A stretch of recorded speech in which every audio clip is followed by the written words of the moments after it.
So, అందుకే నేనేమంటానంటే నాకు ఇంకొక పెద్ద ప్రాబ్లమ్ ఏంటంటే, ఆర్టిస్టులు ఎవరొచ్చినా సరే ఈ సినిమాలో కొంచెం నీట్‌గా ఉండాలి. మంచిగా షేవ్ చేసుకొని, లేపోతే నీట్ షేవ్‌తోనో, లేకపోతే శుభ్రంగా తలలో దూకొనిలోనే ఈ ఆర్టిస్టులు కరువైపోయారు.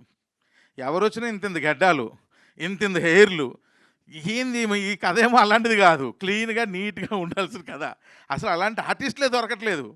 అందరూ అలాగే అయిపోయారు. మొత్తం గెడ్డాలు, ఇది కండలు, గిండలు ఒక రేంజ్‌లో ఉంటున్నారు ఒక్కొక్కరు.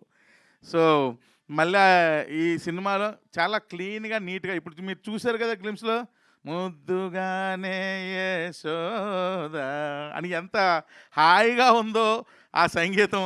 సినిమా అంతా కూడా అంతే హాయిగా ఉంటది. సో, ఇది it's a like family bonanza. Families అందరూ కూడా వచ్చి సరదాగా 2½ అవర్స్ ఎంజాయ్ చేసి లాస్ట్ 15 మినిట్స్ ఓవర్ ఎమోషన్ అయ్యి, ఒక చిన్న ఎమోషన్‌తో థియేటర్ నుంచి బయటికెళ్తారు. అంతే. ఇంతకంటే ఏముండదు సినిమాలో.